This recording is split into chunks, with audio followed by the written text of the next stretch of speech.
Hi, AndyQuest here. This is my recap for the anime Loner Life in Another World. If you dig my recaps, don't forget to subscribe and smash that notification bell. The story begins with a boy secretly watching a group of goblins gathered around a campfire. But just as he shifts his foot, a twig snaps, alerting the goblins to his presence. Without hesitation, he bolts, but also the goblins hot on his ass. As he runs, a sly smile creeps across his face because this is all part of his plan. The goblins then obliviously soon tumble into a pitfall trap he cleverly set up earlier. The boy finally reveals his face, breathing a sigh of relief, thinking it was a close call. He's thankful for his foresight in preparing the trap and reflects on the fact that for now, he's surviving in this world all on his own. The story then flashes back to the day when he was transported to another world. We find our protagonist Haruka during a school lunch break, reading manga alone as usual. He admits that he's a loner but by choice. He prefers his own company, convinced that others would only disrupt his reading. Haruka describes how his classmates have split into various cliques: the gals, the delinquents, the group around the class rep, the jocks, and the nerds. Everyone else he lumps into the others category. He makes it clear that he doesn't fit into any of these groups, and he's fine with that. With that thought, he tries to take a nap. But suddenly, the classroom begins glowing and everyone is stunned. Haruka, however, quickly spots a magic circle forming on the floor, and far from panicking, he gets excited at the idea of being teleported to another world. But that excitement quickly fades as he realizes it's going to be a pain in the ass. Deciding to avoid the whole situation, he makes a break for the door in an attempt to escape the circle. But predictably, the classroom doors won't budge. Unwilling to give up, Haruka frantically throws anything he can at the door in hopes of breaking it, but to no avail. In a final effort, he climbs up into the ceiling, thinking he's finally outsmarted the magic circle. He takes a deep breath, feeling safe at last, but that relief is short-lived. Another magic circle appears above him, and before he knows it, he's whisked away to the cliched white void.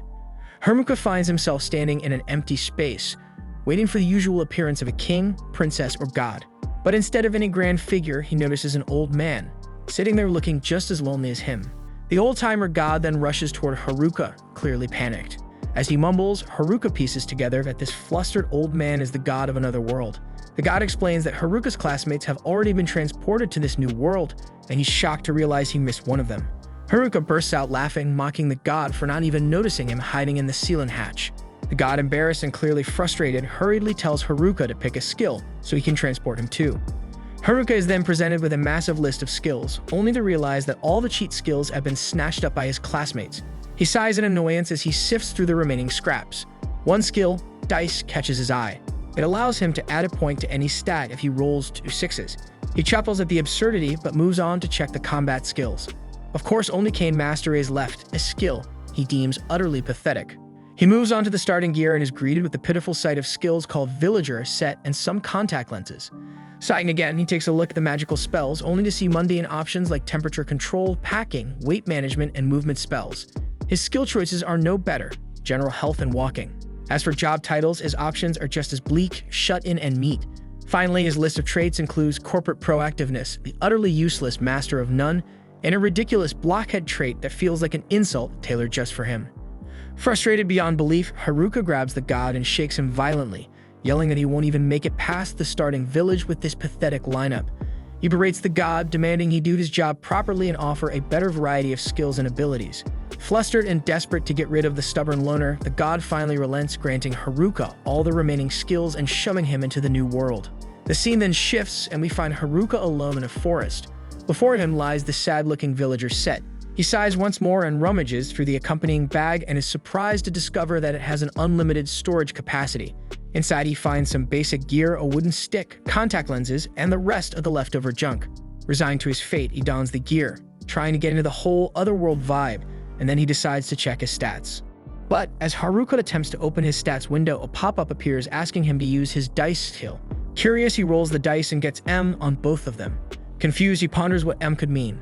Unable to figure it out at first, he's prompted to choose which stat to apply the points to. Knowing raw stats won't guarantee survival in this world, he decides to dump everything into his luck. When the stats window finally opens, he's shocked to see that his luck stat has maxed out, so it dawns on him that the M stands for max. Feeling a glimmer of hope, he checks out the rest of his stats, and unsurprisingly, he sees all the worthless skills he'd acquired.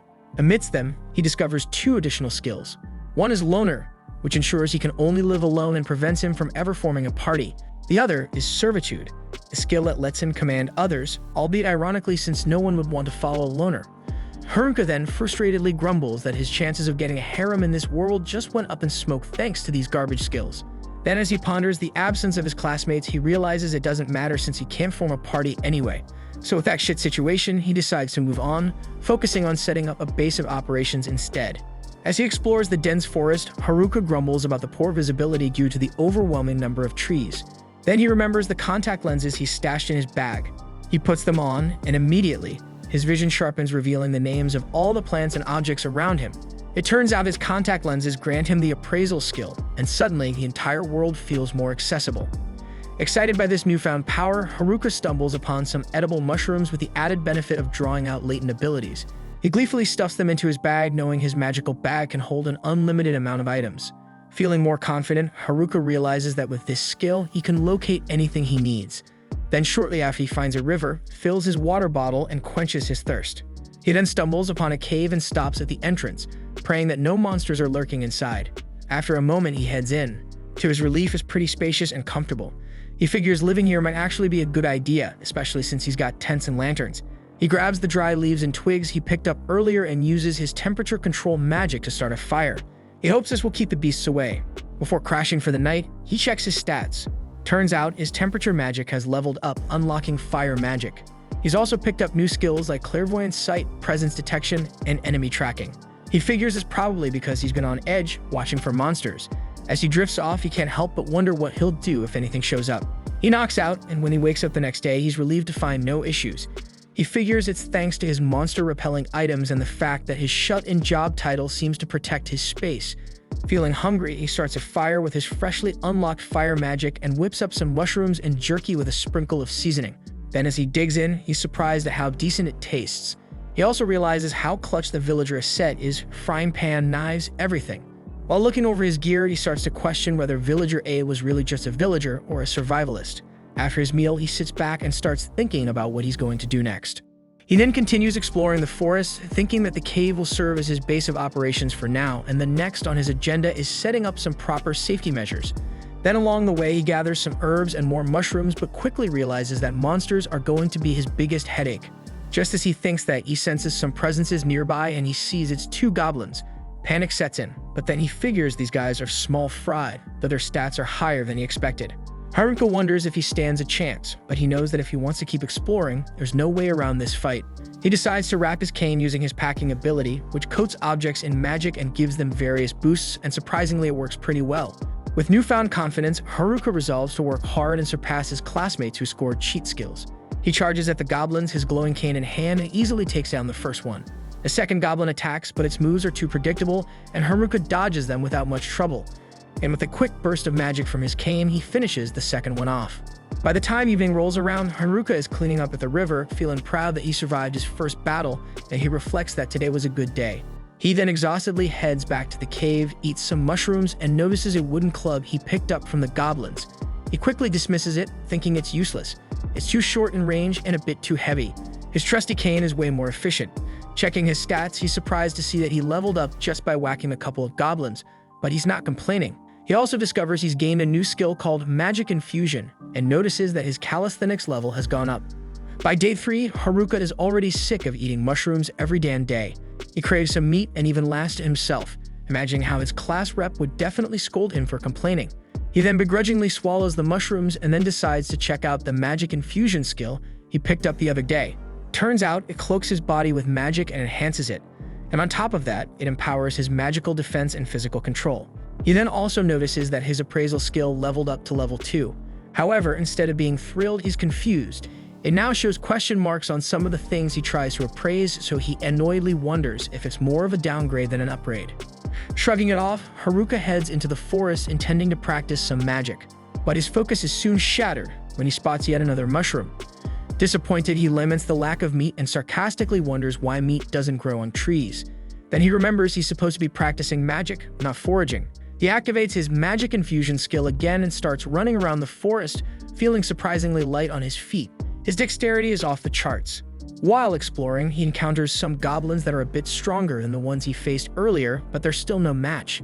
He defeats them more easily than yesterday, and the confidence kicks in. He starts thinking he could probably take on 3 goblins at once now. But just as he's getting cocky, he spots 3 muscular goblins up ahead. His confidence evaporates instantly, and he ducks for cover. Realizing he's outmatched, Haruka ducks and hides immediately. He then starts slipping away quietly, fully aware he's not ready for that shit. Over the next few days, he sticks to a routine, hunting goblins during the day and studying magic by night. On day 5, Haruka manages to take down a goblin with a single strike, and he also spends some time renovating his cave house, adding a gate and some not-so-fancy furniture to make it more livable.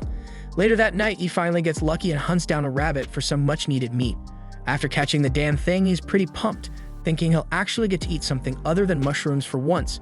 But just as he's about to celebrate, he senses someone approaching. To his annoyance, it's the group of gals from his class. Not wanting to get mixed up with their drama, he ducks out of sight. But then he senses the damn delinquents are nearby too, and he is definitely not in the mood to deal with them either. Using his clairvoyance, Haruka scans the area and realizes the entire class is here, including the class reps group. He doesn't want to get involved with the other group's shit, but for a second, he thinks maybe he should at least stay high to the class rep, given that they've known each other since grade school. But then he snaps out of it. He's not about to start acting like a simp. In fact, he's enjoying the freedom of being completely isolated, and for the first time, no one telling him what to do. No drama, no distractions. He can live exactly how he wants, and with that thought, Haruka decides he's better off conquering this world on his own, without his classmates dragging him down to their shit. He suddenly ducks into a bush, trying to stay hidden as the delinquents approach. One of them, suspicious, says he's sure he heard something and starts closing in on the bushes where Haruka is hiding. As he checks inside, all he finds is the bunny, so he and the others move on. Haruka lets out a sigh of relief. It didn't spot him. Still, curiosity gets the better of him, and he decides to tail them, hoping to figure out if they're up to something. As he listens in, he quickly realizes the delinquents are just having an embarrassingly perverse conversation about the girl's melon measurements. Haruka is disappointed, having expected to learn something useful. With no real rules or consequences in this world, he's a bit worried about what these idiots might do to the girls. But he reassures himself the class rep will probably handle it. She always does. Just as he's about to tune out, Haruka overhears the delinquents plotting to use some poor nerd named Tanaka for his abilities to do whatever they want. That's when Haruka knows they're up to no good. But getting involved, that would require actual social interaction, and let's face it, Haruka is completely against that. He retreats back to his cave and starts grilling some mushrooms, trying to shake off the whole thing. But then he notices something that hits him like a truck. His loner skill just leveled up. Even his status board now officially recognizes him as a loner. It probably leveled because he avoided his classmates all day, but still, it's not the worst thing that could have happened. Honestly, he wouldn't mind leveling up more, considering his overall level is stuck at a measly 3. The real issue, though, is his 2 skills, Master of None and Dummy skills. He has no clue how to level them up or what they even do. Master of None seems straightforward. He'll be decent at most things, but never truly master anything. As for Dummy skills, Haruka figures it might have something to do with puppets, but he's not really sure. So he decides to stop thinking about it for now and just focus on eating his dinner, but he still wishes he had some damn meat. Haruka calls it a night and tries to drift off to sleep, but a loud commotion outside makes that impossible, so he reluctantly gets up to see what's going on. He expects to find the usual delinquents causing trouble, but to his surprise, it's not them this time. It's the nerds.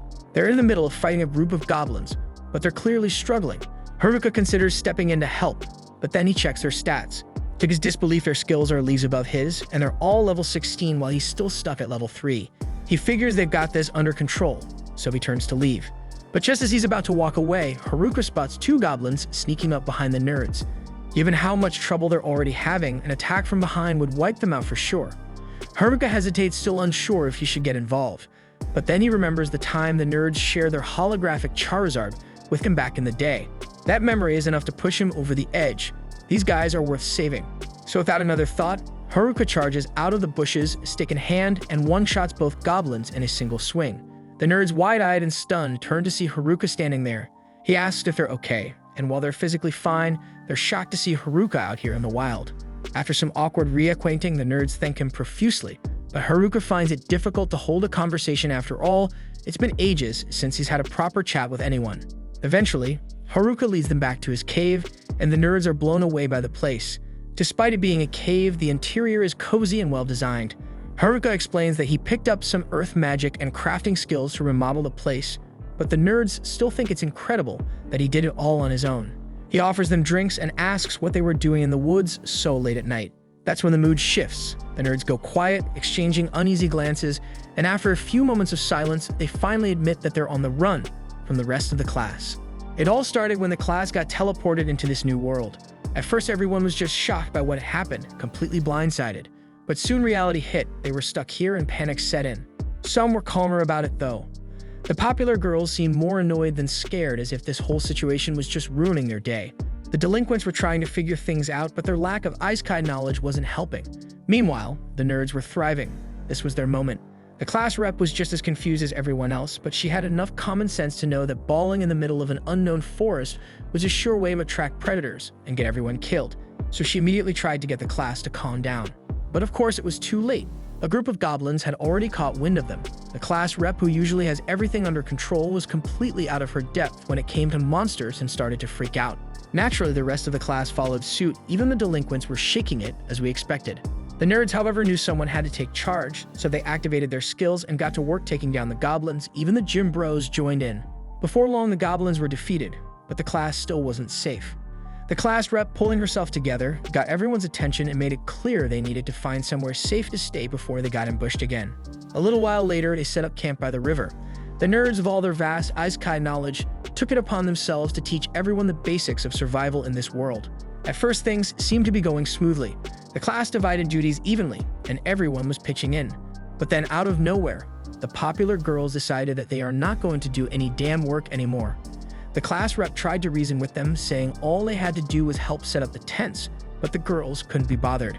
And of course, since the popular girls weren't doing anything, the delinquents thought, why should we do any shit? And they decided to be lazy too. This left the class rep and the nerds doing all the work, setting up camp, gathering supplies, handling every single task. On top of that, the nerds took on the added responsibility of dealing with all the monsters that kept trying to attack the camp. It was a heavy load, but they knew they had to do it for their own survival too. Back in the White Room, the nerds saw two particularly disturbing skills get chosen. One was a charm spell that granted control over people, and the other was a puppeteer skill, which basically did the same thing. The nerds knew one of the delinquents had picked up the puppeteer skill, so they realized they needed to level up fast if they wanted any chance of defending themselves against them. At night, the delinquents would go out hunting monsters too, but only to grind levels so they could unlock their twisted skills. While eavesdropping on them one evening, the nerds overheard something chilling. The delinquents were already planning to use their newfound power to turn the girls into their slaves once they were strong enough. The nerds knew they had to act, so they rushed to warn the class rep. Unfortunately, just a few days later, the delinquents had leveled up enough to start using their skills. Unluckily, the class rep just happened to be nearby, so they set their sights on making her their first victim. But before they could make their move, the nerds jumped them. The delinquents were taken down and their skills were sealed away, making sure they wouldn't be able to hurt anyone. The powerless delinquents were no longer a threat, and as expected, the girls were furious when they learned what had been planned. The delinquents were immediately kicked out of camp. That should have been the end of it, but the delinquents, being the petty jerks they were, decided to take revenge. Later that night, while the nerds were away, the delinquents launched a sneak attack, not to take control, but purely to cause chaos, so they set the entire camp on fire, burning everything to the ground. By the time the nerds got back, they were devastated. Everything they'd worked so hard to build was gone. To make matters worse, the popular girls somehow twisted the situation, blaming the nerds for provoking the delinquents and causing the destruction. Thankfully, the class rep stepped in, reminding everyone that the nerds were the only reason they'd survived this long. While the nerds appreciated her defending them, they had enough. Staying in a camp full of ungrateful people wasn't worth it anymore, and so they decided to leave and go on the run. After hearing the nerds' whole story, Haruka genuinely feels bad for them, so he decides to host a mushroom feast that night. Surprisingly, he finds himself actually enjoying the company, which is a rare thing for him. But the next day, the nerds have to leave. They're planning to head downstream to find a village and start fresh as adventurers. Before they go, they invite Haruka to join them, seeing him as a friend. While Haruka does consider them friends, he declines because he's convinced that his trash skills would only slow them down. Even so, he's a bit uneasy about the situation back at the class camp, mainly because the class rep, the only other person in class he respects, is still there. He decides to check out the camp and see what's going on. On his way, he randomly encounters a kobold. It bites him a few times like a mad dog, but he eventually manages to kill it and continues his journey. By the time night falls, Haruka reaches the riverside where the class camp should have been. But to his surprise, the place is completely deserted. Figuring it must have moved, he uses one of his detection skills to track footprints and follows the trail until he eventually stumbles upon the popular girls. Of all the people in his class, Haruka despises dealing with them the most, so he immediately tries to turn around and head home. But it's too late. They've already started chasing after him. Normally, Haruka would have no problem outrunning them, but he freezes in place when he hears them say the word please. In all the years he's known them, please has never once been in their vocabulary, Something serious must have happened to make them this desperate, so against his better judgment, he decides to hear them out. The first thing they ask is if he knows where the nerds went. Haruka hesitates, suspecting they may just want to berate the nerds some more, but to his surprise, the girls actually want to apologize. They come to realize just how much the nerds were doing for them all along, and they genuinely want to make amends for the way they treated them. But by now, the nerds are long gone, and there's no way the girls could ever catch up to them. For starters, they can't even navigate the woods alone, let alone defend themselves against the monsters lurking about. Haruka asks them how they plan to find the nerds if they can't even handle basic survival, and then he asks them if they even have the resolve to do whatever it takes to apologize. But the girls just break down in tears, knowing they wouldn't last a day out there on their own, so they beg Haruka to teach them how to survive. Haruka, completely blindsided by their sudden desperation, agrees before he can even process what he's saying. And that's when Haruka's subjugate ability kicks in, and without warning, the girls become his subservient followers, so their blank stares are now fixed on him, and that terrifies him. Then whenever Haruka gets into a fight, they jump in to finish off the monsters, and then present the magic crystals to him like eager puppies waiting for approval. Haruka isn't happy with how this is turning out. He didn't sign up for this, and now the whole situation feels wrong. One of the girls has a small injury on her arm, so Haruka feels responsible and hands her a healing potion he made, expecting her to use it on herself, but instead she uses it on him. He's getting increasingly frustrated. Everything they do is only for his benefit now, and he's starting to get sick of it. What's worse, he can't figure out how to undo the subjugate ability, and if he runs into the class rep, how on earth is he going to explain this? Just as he's stressing over how to release the girls from his control, the class rep appears. She tries talking to him, but Haruka is too wrapped up in his thoughts about breaking the servitude to notice her. It's only when she shouts in his ear that he snaps back to reality, realizing she's standing right next to him. Meanwhile, the delinquents are still scheming, planning to carry out their twisted ambitions with the girls, so eventually they decided to deal with anyone who might stand in their way first. Then we see Haruka panicking because he's clueless about what to say to the class rep, and come to think of it, he doesn't even know her name. They have been in the same class since elementary school, and she's always been nice to him, so she can't believe this idiot never bothered to learn her name. A few moments later, the rest of the girls from class show up. Of course, everyone except the popular girls is following the class rep's orders. Speaking of those popular girls, the class rep spots them standing behind Haruka, but they look like they're sharing a single brain cell at the moment, so she figures Haruka must have done something to them. He'd love to say he's innocent, but the ugly truth is, even if he didn't mean to, his skills somehow turned them into his servants, and now he's stuck with this mess. He tries to explain without sounding like the villain, but none of the girls believe him. So Haruka just gives up trying to clear his name and starts to walk off. Too bad for him, the class rep won't let him go that easily, so she forces him to stay while she checks on Shimazaki to see if she's okay. Fortunately for him, a little shaking is all it took to snap her out of it, and Shimazaki reassures the class rep that she's fine, which gives the rep some relief. Haruka, on the other hand, thinks this is his cue to finally leave, but of course the class rep still wants to know how the whole subjugation thing happened in the first place, so she's not letting Haruka go this easy. Then while the girls are chatting, Haruka is left alone by a tree, and since he's got nothing better to do, he decides to practice his magic. He figures he'll try expanding his house once he gets home, so he starts experimenting, trying to figure out how to make a basement, but being Haruka, he messes it up and ends up burying himself in the ground from the neck down. So he's stuck like that and sat waiting until the class rep found him.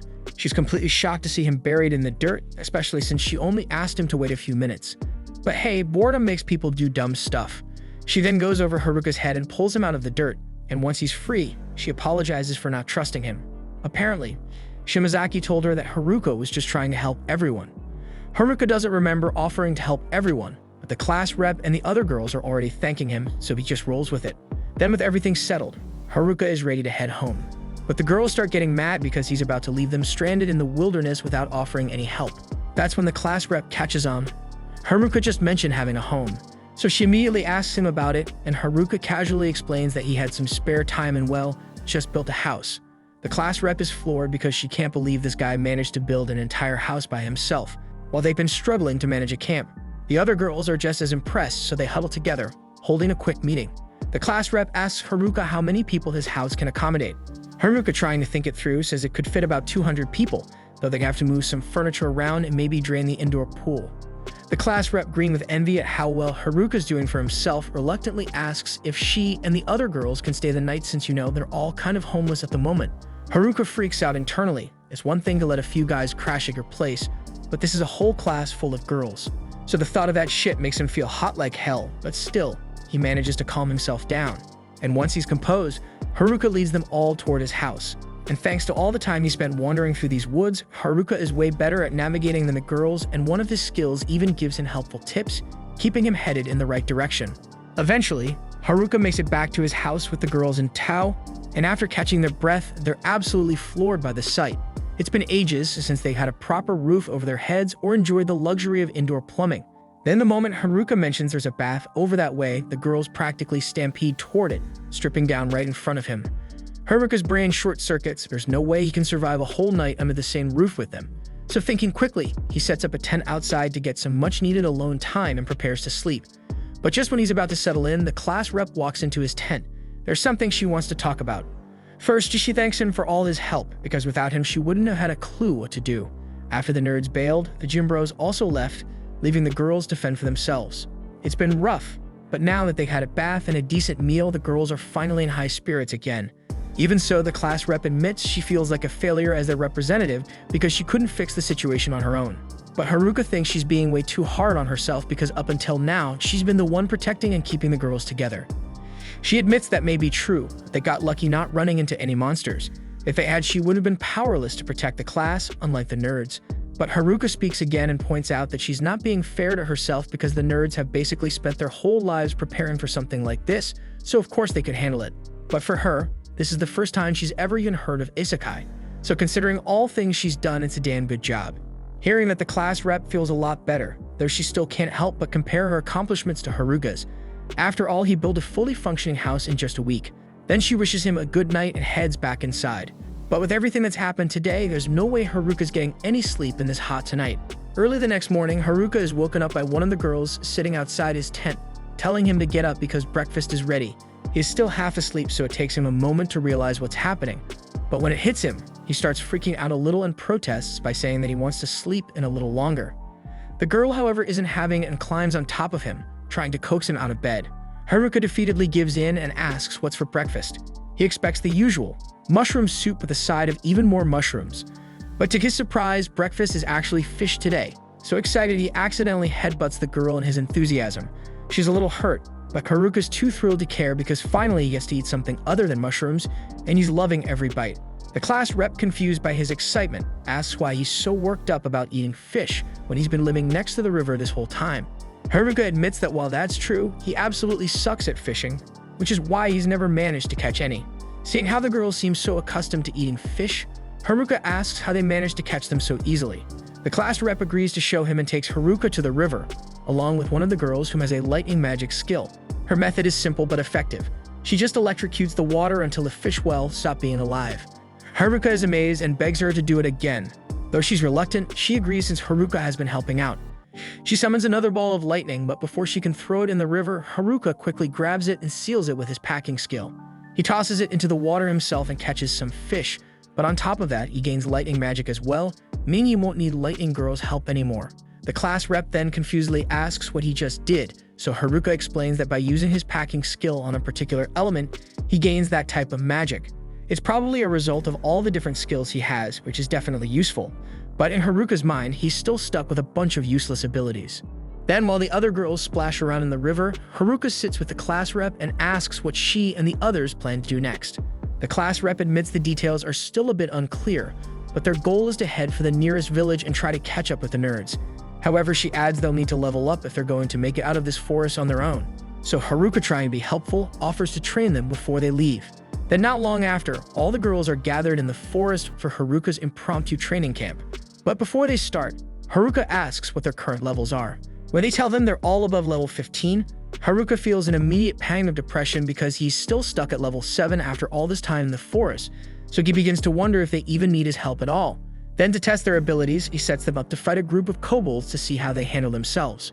The girls think this will be a walk in the park since the kobolds are only level 6, but a few moments later, all of them had their butts handed to them and they were knocked out on the ground. Turns out none of them expected the kobolds to actually fight back, so bruised and humiliated, they retreat to regroup and strategize. But oddly enough, the strategy meeting ends up taking place inside Haruka's magic tent. Thanks to its ability to expand, they all fit comfortably, but Haruka still has no idea why they chose his damn tent for this. After some deliberation, the girls head back out confident they got it this time. Haruka is glad they're feeling motivated, but in the back of his mind, he's not convinced they'll win round 2 either. Then once they leave, the girl who woke him up that morning approaches him looking a bit sheepish. She apologizes for her behavior earlier. Apparently, she was deliberately getting close to him to see if he'd try to take advantage of the situation. She admits she didn't trust him at first, but now after he's given them shelter, food, and even offered to train them, she feels like she can trust him. So she adds that she'll be back tomorrow to wake him up with breakfast again. Haruka, feeling relieved that she trusts him now, smiles and says he's looking forward to tomorrow. However, since he still doesn't know her name, he decides he'll just call her Fish Girl for now. The next morning, Haruka is thrilled to get another fish from Fish Girl, but then overhears the other girls talking about going back to fight the kobolds for revenge. But before they can rush off, the class rep calls them back, reminding them that they'll definitely lose again if they don't train first, so she suggests they start by fighting goblins instead.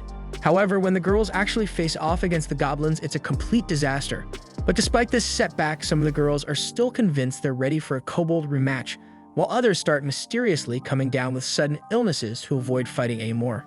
Haruka doesn't have high hopes for this, and he's fully prepared to jump in if things go south.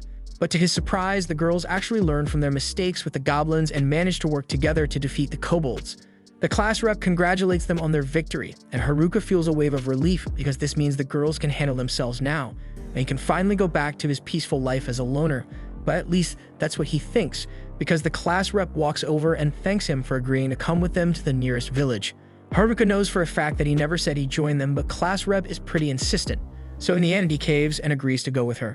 A little while later, everyone's packed up and ready to leave the forest. Haruka reminds them they don't know what dangers they might run into out there, so they should stay on guard. Meanwhile, in another part of the forest, one of the boys from their class is seen frantically running for his life. He makes the mistake of looking back and trips over a rock, only to find himself cornered by his attacker. And with no escape, he's strangled to death in the instant. Later, we see Haruka wandering through the forest with the girls, and he's thinking, alright, gotta keep these girls safe from those delinquents, but first they need to get out of the woods. Then boom, they run into an orc. The girls dive for cover, and Haruka steps up to fight. He declares like a total show-off that he's about to teach them a thing or two about fighting. He charges at the orc, and the monster swings, but surprisingly it can't find him after the attack. Turns out, Haruka's hiding behind a tree laughing at the orc's sheer stupidity. He recalls that the nerds told him orcs are tough against physical attacks, but can be taken down with enough magic. So he checks his abilities and spots something called Grand Magic. He discovers that Grand Magic includes fire, water, earth, and wind spells. Turns out he got most of them from his packing skill. Everything except fire magic. He thinks to himself even the dumbest skills can come in handy sometimes. Right then the orc finds him. It swings again, but Haruka dodges like it's nothing. He smacks it on the head, tells it to calm the hell down. But instead of chilling out, the orc just up and dies. Haruka's left blinking in shock because physical attacks weren't supposed to work on it. Meanwhile, the girls give him death stares because that didn't teach them shit about fighting. Next, they run into another orc. This time, Haruka busts out some fire magic from his temperature skill, and he takes the monster out in one hit.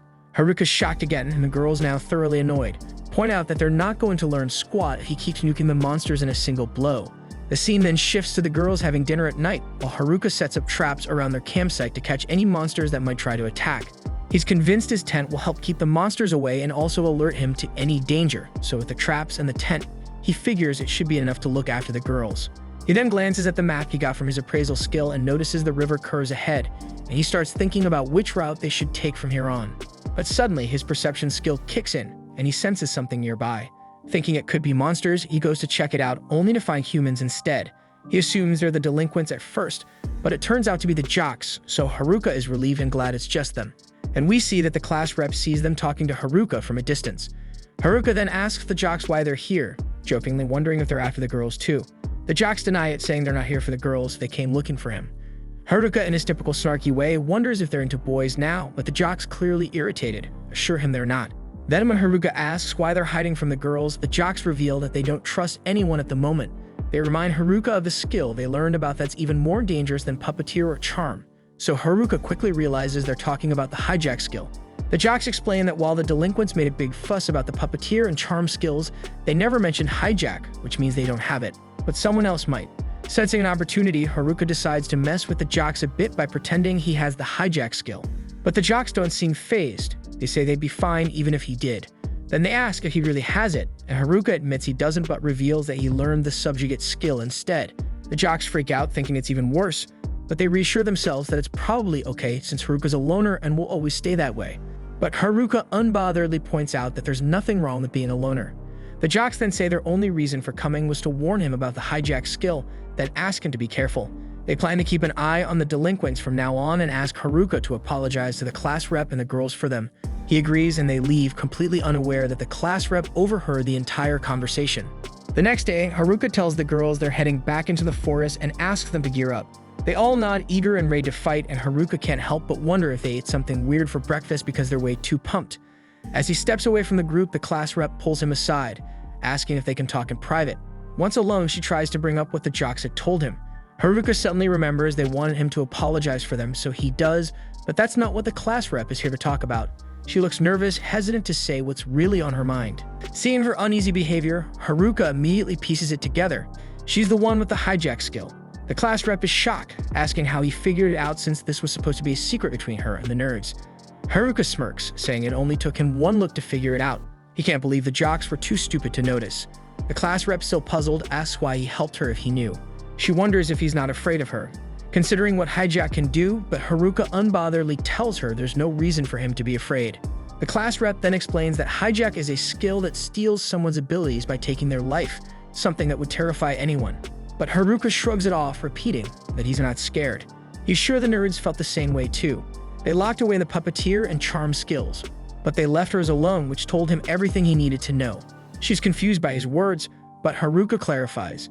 The nerds were actually relieved that she was the one who ended up with the hijack skill.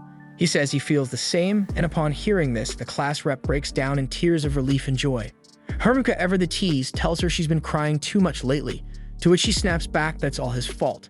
Laughing, he bolts, pretending to run away in fear of being blamed for her tears. Later, we see the students taking a break after traveling for a while, and Haruka brings some juice for everyone, but of course he jokes about charging them for it. The class rep, not amused, gets angry and tells him to stop trying to make a profit off his friends. Laughing it off, they all continue their journey. Haruka notes that they're ahead of schedule, but still it looks like they'll be stuck camping again tonight. He spots then a river and thinks it's the perfect opportunity to try something, so he asks the class rep and the others to handle things here while he goes ahead to scout. The class rep offers to go with him, but he tells her to stay put and keep an eye on things, then takes off ahead.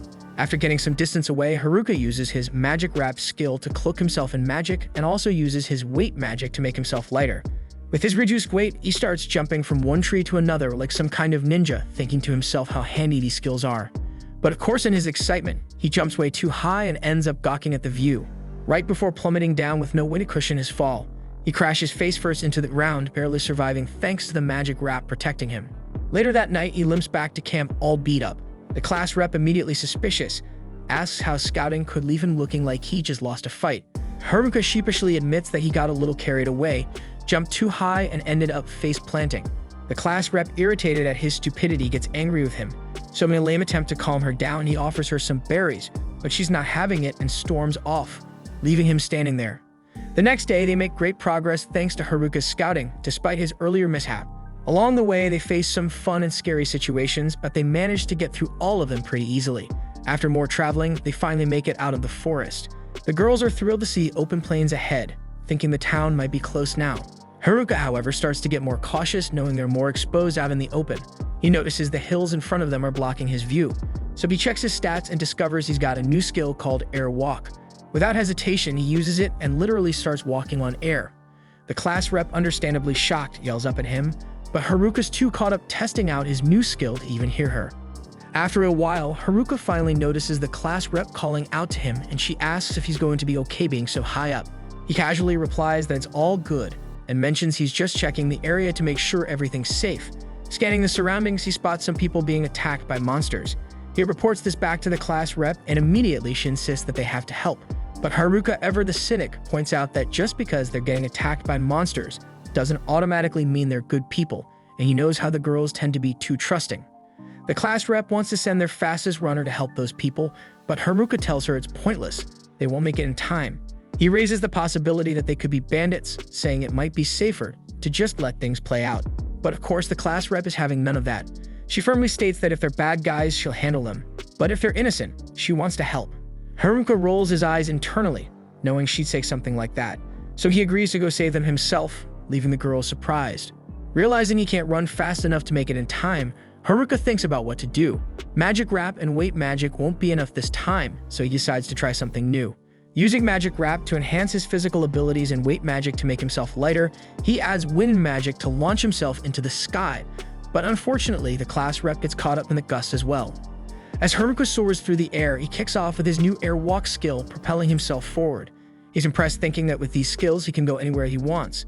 But suddenly, he realizes the class rep is hanging on to him and asks what the heck she's doing there. She explains that she got swept up in his wind magic and tells him to stop. They're already at their destination. But Haruka, of course, casually drops the bomb that he hasn't quite figured out how to stop. They crash straight into the monsters, attacking the people, accidentally defeating them in the process. Haruka, picking himself up, asks the people if they're all right. One of them, still in shock, responds that they should be the ones asking him that question. Still, they thank him for saving them, not entirely sure how they survived that chaotic rescue. The leader of the group then introduces himself as Oftir, and his friend follows up with his name, Gegtek.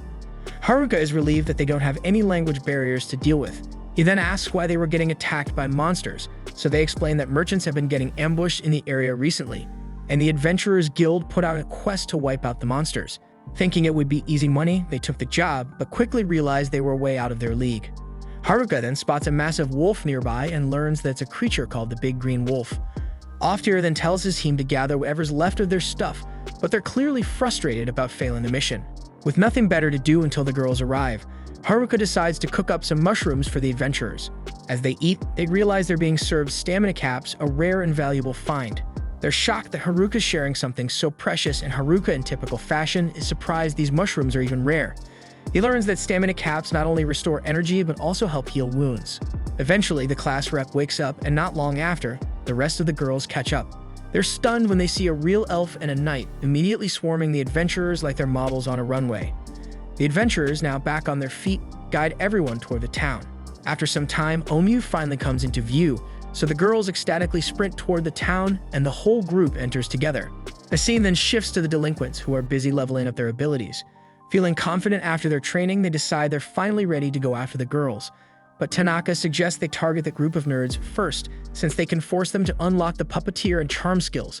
So the delinquents love the idea and quickly agree, unaware that the jocks have been eavesdropping on their entire plan. Back in Omyu Town, the girls are practically bouncing through the streets, hyped up by all the wonders civilization has to offer. They're gushing over everything, but class rep quickly reminds them that they're flat broke and have a mountain of stuff still left to do. She rushes off to round up the excited girls, while Haruka watches with a grin, thinking to himself that now that he's gotten everyone safely to the city, they shouldn't need him anymore. That means he can finally slip back into his peaceful, carefree learner lifestyle. Meanwhile, class rep is struggling to keep the girls under control, and in desperation she asks Haruka to lend a hand. But Haruka's already kicked back, chilling in the shade because his work is done, or so he thinks. Class rep frustratedly gets it. He's relieved to be in the city, but there's still so much left to handle. So she blows her whistle, rallying the girls into order, and lays out her plan. First, they'll head to the Adventurers Guild to sell all the loot they've gathered on their journey. Then they'll register with the guild and rent an inn for the night. While they're at it, they'll also ask around to see if anyone's spotted the nerds lately. It's a solid plan, but the popular girls immediately take offense, annoyed that class rep is treating the nerds like some side quest. She quickly apologizes, but Haruka can't resist poking fun at the popular girls for caring so much about the nerds in the first place. A little while later, the group makes their way to the Adventurers Guild, and it's way more intimidating than Haruka expected. The second they step inside, they're hit with hostile stares, and Haruka's gut is screaming at him to back out. Before he can even think about it, Oftir tells him that the guild master wants to meet him. Haruka figures it is not a great sign, so he tells the class rep to get the girls registered while he heads upstairs to see what the guild master wants. Upstairs, the vibe is even worse. Everyone looks scarier, and Haruka's nerves are shot. At the end of the room, Gegtek is waiting and leads him to the guild master's office. Haruka walks in, bracing for the worst as he comes face to face with a menacing-looking guy. But to his surprise, the guild master just wanted to thank him for saving Oftir and his party, so all that worry was for nothing. After that's done, Haruka heads back downstairs and spots a counter, figuring that's where you go to sell magic stones, so he walks up and asks the attendant. She confirms, so Haruka casually dumps a pile of stones out of his bag. There's a lot more where that came from, but before he can pull out the rest, the poor attendant tells him to stop. Apparently, he's just dropped 2 days worth of overtime on her desk, so she asks him to come back tomorrow so she can finish appraising the ones he's already handed over. Haruka's not in a rush, so he agrees, and besides, the girls have all finished registering as adventurers, which means it's his turn. Haruka heads confidently into the registration room to get assessed, But his smug grin doesn't last long. The guild worker hits him with the bad news. He's too weak to become an adventurer. Turns out, you need to be at least level 10 to register, and even then, you'd have to join a party to qualify. If Haruka wants to register as a solo adventurer, he needs to be at least level 20, but he's only level 9, and thanks to his loner skill, he can't form a party anyway, so it looks like he's stuck being unemployed for a while.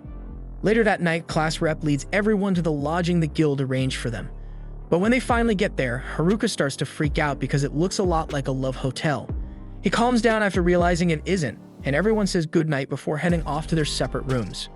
The next morning, they all meet up at a diner for breakfast, and class rep excitedly tells them that the town is supposed to be really safe, so they're free to explore and do whatever they want. The girls are thrilled and start planning a shopping trip for later, and seeing that they can handle themselves from here on out, Haruka decides he'll head back into the woods as soon as he gets paid for his crystals. After breakfast, Haruka heads to the guild to check if his magic stones have been appraised, but when he arrives, he's met with sincere apologies from the staff. Turns out, they don't have enough money on hand to pay him all at once. The guild master then steps out personally to apologize, asking Haruka if he'd be willing to accept payment in installments. Haruka, laid back as usual, says he's fine with it, and the guild master breathes a sigh of relief, grateful for Haruka's understanding. In the meantime, the guild master hands over what they've already appraised, and it's 8 million ere in that bag. And from what Haruka and class rep have figured out since arriving in Onyu, the currency's value is pretty much the same as back on Earth, which means Haruka just hit the jackpot. The payout is massive because Haruka brought in more F-rank stones than the guild has ever seen, and on top of that, he took down some green wolves, which bumped up the reward even more. Sitting on a small fortune, Haruka decides to do some shopping before heading back to the forest, so Gatek chimes in, saying he knows a spot Haruka might want to check out. Naturally, Haruka assumes he's being led to an adult establishment, but much to his disappointment, Gatek takes him to a rundown weapon shop instead. The shop specializes in rare gear collected from dungeons, and since Haruka is a bit of an odd case, Gatek figured this would be the perfect place for him to gear up. Sure, the place looks like it might fall apart any second, but Gatek swears the quality is top-notch. Haruka, trusting Gatek's judgment, decides to give it a shot. The equipment might look weird, but the effects they offer are next level, so Haruka ends up spending the entire day browsing and buying as much as he can afford. Just as he's about to wrap up, he spots a necklace that catches his eye. It looks pretty decent, but when he uses his appraisal skill, the only description he gets is Fits 7. It's the same cryptic message he got when appraising his villager set earlier, so he curiously asks the shopkeeper if he knows what Fits 7 is supposed to mean. The shopkeeper explains that the necklace allows the wearer to combine the effects of up to 7 different items and use them all at once, so Haruka's eyes light up because this sounds incredibly useful. If the effect also applies to his villager set, it means he can stack even more effects onto his gear. He's about to start sorting through items for the best combinations, but right then, class rep bursts in, yelling at him for staying out so late. Haruka, realizing he's been here for hours, admits he still has a lot more he wants to try out. As he's holding one of the items, it suddenly reacts, and before he can process what's happening, all the items in front of him fuse into one. The shopkeeper, understandably furious, reminds Haruka he hasn't paid for any of it yet, and all that gear had cost him well over 10 million ere to acquire. Haruka starts panicking, knowing he doesn't have that kind of money, so Gatek steps in, pleading with the shopkeeper to accept Haruka's 8 million as a compromise. The next day, Haruka is sulking because he blew all his cash and is now flat broke. He'd love to head out and gather more crystals, but the problem is, you're not allowed to leave town to hunt monsters unless you're a registered adventurer.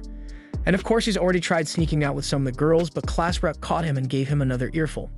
Now he's come up with a perfect plan to escape unnoticed. His villager cloak got combined with an invisibility cloak, so he figures this is his ticket to slip out of the city without anyone realizing. He sneaks past class rep and the girls, feeling a bit guilty for not saying goodbye, but he knows she'd definitely stop him if she found out. Haruka manages to sneak out of the lodging successfully, but once he's outside, he makes the classic mistake of taking off his invisibility cloak, thinking he's in the clear. So as he tries to jump over the wall, a couple of the girls who are hanging around outside spot him. So Haruka gets panicky and loses his footing, and in a moment of pure bad luck, he slams his family future against the wall. He crashes to the ground, groaning, and yells at the girls for scaring him like that. They just look at him confused and say that they were only asking where he was going and why he was jumping the wall in the first place. Recognizing them as part of the athletic group, Haruka quickly notices one of them is missing. Using his perception skill, he locates her, and to his horror, sees that she's about to strip naked right in the middle of the street. So Haruka, along with the athletic girls, rush over to stop her, and thankfully they manage to intervene before she's fully undressed, But by then, Haruka's grand escape plans have been completely wrecked. The next day, all the girls are preparing to head out to complete a quest for the guild. Haruka, still determined to tag along, asks if they'll let him join, but class rep immediately shuts him down because she doesn't trust him anymore after his little stunt trying to ditch them the day before. She then assures him they'll be back soon, and Haruka nods, saying he'll wait. But the moment class rep and the others leave, Haruka's grin returns because he has no intention of sitting around. He's learned from yesterday's mess, so this time he keeps his cloak on until he's safely outside the city gates, and once he's in the clear, he takes it off. Now he's officially out of the city, with nothing standing between him and his cozy house in the forest. But as Haruka is running, he notices a bunch of destroyed buildings off in the distance. Normally this would scream side quest, but Haruka couldn't care less because he just wants to get back to his house, so he completely ignores it. He also spots a horde of goblins, and it's a perfect opportunity for some quick experience points if he kills them. But once again, he brushes it off because his priority is the forest, not leveling up right now. Then just when he thinks he's in the clear, he stumbles upon a carriage being attacked by bandits. It's hard to ignore, especially with the people inside crying out for help. Haruka debates for a second, but ultimately decides to keep moving because this isn't his problem. But of course, as soon as he tries to leave, the bandits target him, so Haruka gets annoyed and tries to reason with them, explaining that he doesn't want to get involved. The bandits, however, don't care and keep coming at him, leaving Haruka no choice but to act, so with a single fire spell, he absolutely roasts them. The staff he's holding is from one of the weird item combinations he got stuck with, but turns out it's way more powerful than he expected. As the bandits struggle back to their feet, Haruka, still trying to avoid unnecessary drama, warns them to leave him alone if they know what's good for them. The bandits, impressed by his magic, assume that's his only strength and decide to rush him in close combat. But it's a big mistake because Haruka takes them down effortlessly, knocking each one out with a single strike. The bandits are shocked because they can't believe they're getting wrecked by one kid, so they are desperate for answers and ask him what his job is. That question hits a nerve because Haruka's still unemployed and it stings. The then bandits check his status, trying to figure out what they're up against. But when they see he's only level 9, they get cocky again, convinced they can beat him if they use their weapon skills. Weapon skills only unlock at level 20, so Haruka doesn't have any, and from what he knows, weapon skills are really dangerous, so he starts to feel a little nervous. The then bandits start using their weapon skills, and while they're definitely dangerous, they keep shouting out their attacks before they strike. So Haruka is unimpressed and easily dodges every single one of their moves until they all collapse from exhaustion. But just when he thinks it's over, he notices a girl approaching him from behind, and he groans internally because this has unskippable side quest written all over it. The girl introduces herself as Marielle from a noble family, and she wants to thank Haruka for helping her. But then she hesitates, remembering that he did try to ignore her at first, so she's unsure if she should be grateful. Still, despite his reluctance, she appreciates that he eventually stepped in to help, and she has a favor to ask. Her father is the lord of a nearby city, and she's hoping Haruka will accompany her back, since she's worried about her safety. Haruka isn't interested at first, but the mention of reward piques his interest, so he reluctantly agrees to escort her. As they travel, Marielle makes small talk, asking where he was coming from when they met. This prompts Haruka to launch into a rant about the awful city he just left. He complains about how the guild didn't have enough money to pay him, refused to register him as an adventurer, and how the city wouldn't even let him leave without a permit. As Haruka vents, Marielle's eyes widen because she realizes he's talking about Onmyu, the very city her father runs. So she starts crying, devastated by how little Haruka thinks of her home.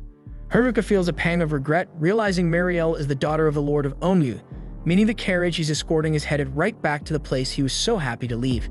So now he deeply regrets agreeing to this little side quest. Meanwhile, back in the forest, tensions are running high as the gym bros square off against the delinquents because the gym bros aren't about to let the delinquents hurt any of the girls, while the delinquent leader has no qualms about killing them if necessary. But just as the leader raises his sword to strike, he's abruptly stabbed through the back. Thanks for watching. Subscribe to not miss the next part.